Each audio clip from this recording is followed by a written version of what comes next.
Welcome to Global Med Talks, the podcast where we embark on a journey through the world of medicine and beyond. I'm your host Haider Ali, and I'm excited to be a guide as we explore a diverse range of topics, from sharing personal experiences to diving into medical stigmas, controversies and beyond. In some episodes, I'll try to bring on guest speakers, I'll try to dissect hot button issues and share practical tips for navigating both medical school and life. Hey everyone, welcome back to the podcast. I'm Haider, and today's episode is one that hits home, not just for us, but for so many med students out there. I've got my friend Umar with me today. He's a fellow med student, and he's been on here on a previous episode. What's good, man? How are you doing? I'm doing good, Heather. Apologies, I'm a bit sick at the moment, so my voice may be a bit nasally, more than normal anyway. But apart from that, I'm okay. How are you doing? How's your studies? How you been doing? Yeah, I've been alright. I mean, exams are coming up, so I've just been a bit busy with that. So, I brought you on today because I wanted to talk about burnout. Because honestly, burnout is one of those things that almost every med student goes through, but barely anyone really talks about. And what the worst part is, sometimes you don't even realize what burnout is until it hits you hard. It's like your brain's a bit foggy and your motivation's gone and everything starts to feel heavy. Yeah, no, I completely understand and almost sympathise with anyone feeling that. Even myself, at times, I felt like that. If I had to describe it, it's almost like you're on autopilot, like you're functioning, but you're not really like living your life in a sense, if you understand what I mean. You're Yeah. getting through the day, you're getting stuff done. Don't get me wrong, you'll be productive maybe, but you know that deep down, you feel drained, disconnected, and even it feels almost like even if you sleep 8 9 hours, you still wake up with that particular feeling. So yeah. Yeah, true. I experienced this in my midterms as well because I crammed everything in the last week. I shouldn't have done that. The consequence of that was that I just felt burnt out after the exam period. And I remember I had one exam left. All the big exams were done, and I had one like a small exam left. And for that exam, I just could not revise anymore. I remember sitting down on my desk, and I physically could not study anymore. I didn't want to sit down on my desk. I just wanted to lay down, and even then, like, I just felt tired. And I knew I truly felt burnt out after the exams had finished as well, because for a few days, I was just completely just drained. I don't know how to describe it. Sometimes you can't really put a label on this type of feeling. But if we're going to call it burnout, then let's call it burnout. So let's start with the basics. What even is burnout? Most people think it's just being tired, but it's way more than that. I searched up on the World Health Organization, and it said that burnout has three main parts: emotional exhaustion, depersonalization, and that's when you start to feel like a bit disconnected from people or your work, and a reduced sense of personal accomplishment, like you're not good enough even when you're doing fine. Yeah, I think normally people get confused between burnout and stress. I feel burnout is like a long-term effect that you're feeling, whilst stress is something that may be temporary, but you can get over it. Burnout, it's a long-term thing. You know, you feel overwhelmed, but you're still getting on with it. And it's something that I feel in med school. It's almost a perfect stage for it, and it's important for us to be able to recognize it. And hopefully, obviously, today we're going to be discussing, what it is and how we can deal with it. Yeah, so we'll start off and we link it to sort of med school as well. So med school, it literally pushes you to your limits. You're expected to study like a machine, perform under pressure, and somehow keep your personal life together. And the workload is unreal. Like there's 8 a.m. classes, sometimes there's 8 p.m. classes most of the time. There's late night studying, there's constant exams, OSCEs, assignments, clinical placement, blah blah blah, and it never ends. Yeah, so I'm done with my pre-clinicals. I'm in my clinicals now, so I'm actually on the ward, dealing with sick patients. I haven't dealt with any death at the moment, but maybe in my later years. But I have been exposed to difficult cases, and we're expected by the doctors. Essentially, we're thrown into the deep end. We're expected to be able to deal with this. And when you see people who are sick, it's almost like you're being exposed to a trauma, but there's no buffer between you and those emotions. It's right up in front of you. So that's what I've been experiencing. Right, yeah. No, and it is tough, and it's quite common as well. Like, even the doctors, people imagine doctors being really tough and they know how to cope with any emotions. Obviously they do have some sort of resilience, but it's wrong to say that they don't feel stress or they don't experience burnout. Like, everyone does, even doctors. So us as students feeling it, it's almost inevitable. And that's why I feel like it's important to talk about it. And then there's imposter syndrome. Like, you walk into a hospital ward and suddenly you feel like everyone else knows more than you.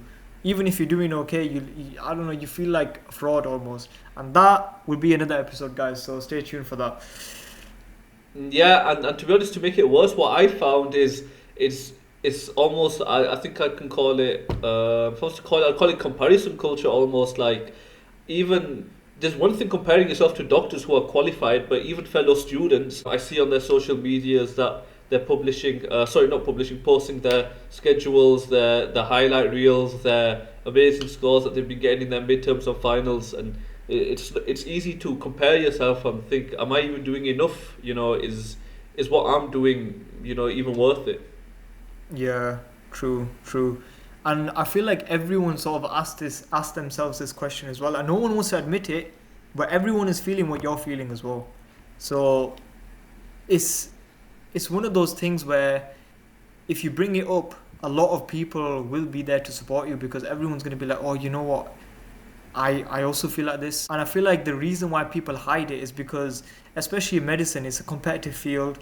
There's this pressure to be tough and to always say, I'm fine, even when you're clearly not. Yeah, it almost feels like a lot of us are suffering, but in silence, we're too scared to even admit to each other because we don't want to be seen as weak, and we just internalize it. And obviously, we know with any feelings, burnout, stress, whatever, anxiety, if you internalize it, it bottles up, and eventually, it's almost like you're gonna explode. So yeah, it's important to be able to speak about it, but obviously, we'll get to that later in the podcast. Yeah, and the sad part, the same people who are burning out are the ones who genuinely care. They Oh. care about medicine because you're in a situation where you're studying a lot because you want to pass your exams. You care for the patients that you're going to treat in the future. And medicine's not easy. It's hard. So obviously, if you take this career seriously, you are gonna struggle. So, but that caring does come. That caring does come at a cost if you don't manage it.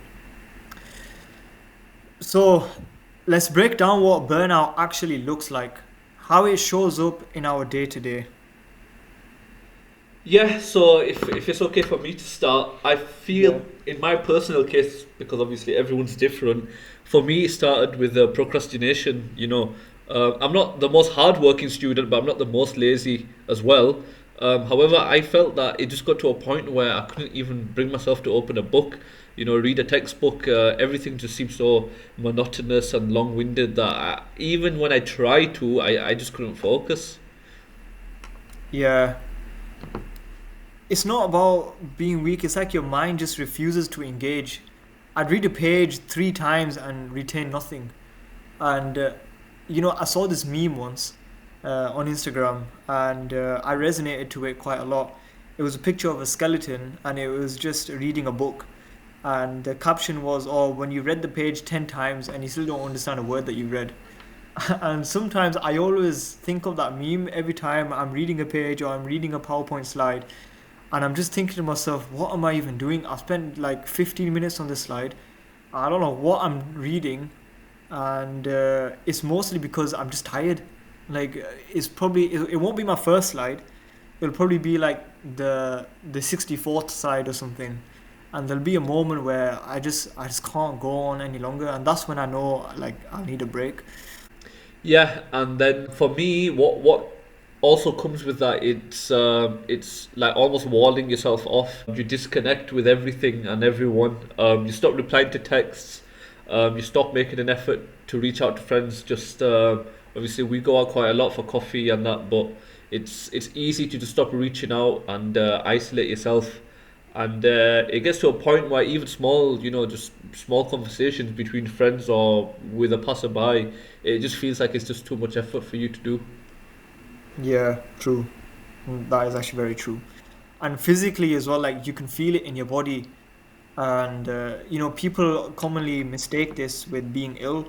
And yeah, okay, fair enough, you're ill, but it's mainly caused by burnout, and that's it's because a lot of the symptoms, they're quite similar to you being in ill. For example, you have headaches, you have stomach pain, fatigue, sleep issues. You can even have like heart problems, and because you're not eating properly, that can lead to many other complications as well. So it's like your body is like screaming for help. Yeah, I think it just ultimately results in you stop caring about yourself, about your goals, about school, and in our case, you even start questioning if medicine and this whole type of career is even for you in the first place. Yeah, I remember looking at my notes and thinking, why am I doing this? Like, what's the point? Like then that was when I knew something was off. But then during those times, I quickly get myself back on track because I do have a strong why, and I'm assuming that you do too. So I always just think back to my why, and that often brings me back to reality. Yeah, and just to add to that, obviously you say why. My why mainly, well, is my parents really. They're working hard to be able to fund me here, and if I'm just sat about not doing anything, you can almost feel a sense of shame. Like people are expecting me to do something and become something of myself, and if I'm just sat here not doing anything, thinking why can't I just push through? It's a dangerous mindset that I feel if you can't get out of it, it's almost like a hole. You're just going to be Yeah. trapped even deeper. Yeah, that's Right. it. So let's talk solutions, man. Like, how do we deal with burnout? Not in theory, but in practice. Yeah, I feel we've spent too long, feeling sorry for ourselves on this podcast. I think it's time, we pull up our socks and do something about it because I think it's easy to sit about feeling sorry for yourself, but ultimately we've got something to do at the end of the day, and we need to get on with it. I think for me the most important thing is, like I said, it's easy to get trapped in a dangerous mindset. You need to be able to give yourself permission to rest without that feeling of guilt. Even if it's taking a weekend off, if it's just taking a Sunday off where you don't do anything, there's no productivity, there's no ticks, there's no checkbox to tick off, just you resting and realizing that resting's fine. Yeah, no, I do agree with that. And what I've tried to do these days is I've tried to set a time where I'm just gonna not do any work after this time, and that time is 10 p.m. If I've still got work to do after 10 p.m., I'll just do it in the morning. I'm not gonna work after 10 p.m. And that helps. Some people might mistake that as being, well, Heather, you're procrastinating, you're leaving today's work for tomorrow. Yes, but if you think about it, it sort of motivates you to finish everything before 10 p.m. Because then you know, okay, you know what, after this time, I'm just going to rest. That's my resting time. I'm going to have fun at night. I'm going to chill with my friends. I'm going to go out. I'm going to, play some PS4. I'm going to go play basketball. So it sort of motivates you and it sort of pushes you to keep on studying and to try and check off everything that's on your list. Yeah, so for me, it started with taking honest breaks, not scrolling on my phone, but like actual time away from screens, like going for walks and basketball, like I mentioned, and praying and journaling as well. That also is very helpful. Yeah, and for me, I've heard from people that I've gone to class with that they've even gone to therapy. For me, it's not my type of thing. I tend to be able to deal with my feelings myself, but I know that for some people, it's easier to speak to a trained professional or even a friend. So for those, maybe I could suggest that they could try out a few sessions of therapy or even just talking to someone. And it's a way to almost get all your thoughts that are jumbled up in your mind and just lay them out flat so you can make some order of them. And one thing I wanted to mention was you don't need to do this alone. Talk to your people, your friends, your family. Sometimes that one honest conversation with a friend can be more healing than any productivity hack we've just mentioned. And I might read like one motivational quote, and I'll have like a million things on my to-do list for that day. And I think that's what sort of leads me to burning out, because it's not really realistic. You know, you're not going to finish 10 lectures in one day. You might finish like 4 or 5, but you're not going to finish 10. So for me, and if anyone's listening, just be realistic with your goals. You know, just have a moment after you make your to-do list and just say to yourself, is this actually achievable? You know, and self-trust is also a big factor as well. If you don't think you can finish everything on your to-do list, then just make it shorter. You know, sometimes you just gotta be real with yourself. Also, I build recovery into my schedule now. That means like time for gym, journaling, Quran, food, naps. And I never used to do this before. So now I am sort of doing it more often. Yeah, What do you do? I do almost like, you know when you have an iPhone and they give you a weekly overview of your screen time. It's kind of like that. I do a weekly overview of where I've given my time. If that's been towards gym, studying, me time, and I think have I had a productive week? Have I spent too much time on one particular thing? And then what I also tend to do is I look forward to the week. I look at my rough schedule and I see, am I looking forward to the week and its challenges, or am I essentially dreading it? And I know if I'm feeling dread that something's wrong and I need to adjust, whether that means more time in the gym, less time studying, more time speaking to friends and family, whatever it is, it equalizes. Yeah, it's a good thing that you mentioned the weekly check-ins as well, because in Ukraine, Thank you. when I was Yeah. studying with Inam, we both did Shout weekly out, check-ins with Inam. us. Yeah, shout out to Inam once again. And Arafat, because last time I didn't shout out Arafat and he got a bit upset. So shout out to Arafat as well. So at the end of the week, we'd always meet up. We'll go somewhere to eat. We'll go coffee shop, and we'll just talk about our week, what's gone good, what's gone bad, how we can improve for the next week. And we do this challenge where for like from the morning, let's say 8 a.m. Till about 5 p.m. This would be our productive zone in a way. So we weren't allowed to go on our phones. We weren't allowed to do anything unproductive. We were only allowed to do either work-based stuff. We were only allowed to cook or go gym. Like we weren't allowed to waste time basically. And after 5 p.m. or after 6 p.m., then we were allowed to chill. And to be honest, that actually worked out like really good for us. And then obviously the war kicked off. Then we had to go about our different ways. But while we were doing it, we did about for about 4 weeks. We did it for about a month, and that was probably the most productive month I've ever done in my life. So if you want, if you're down, we could start that again with me and you. And trust me, we're gonna see some results. No, yeah, definitely. I think that's a great idea, and it's something that we should start doing. Yeah, we should. We should. Anyway, that's a wrap for today. Burnout is something so many of us deal with, and yet we stay silent thinking we have to push through it alone. But silence doesn't fix burnout. And Speaking up, checking in, slowing down, that's what helps us heal and keep going. And if you're in the middle of it right now, please remember you're not lazy, you're not broken, and you're not alone. You're just tired, and that's okay. Just take a breath, rest, reset. You know, you're allowed to pause without quitting. If this episode helped you or reminded you of someone, share it with them. Let's make it normal to talk about these things. DM us your thoughts and even just to say hi. Thank you very much, Umar, for coming on this episode, and I hope to see you again on another episode. yeah, man, peace and love. Peace out, guys.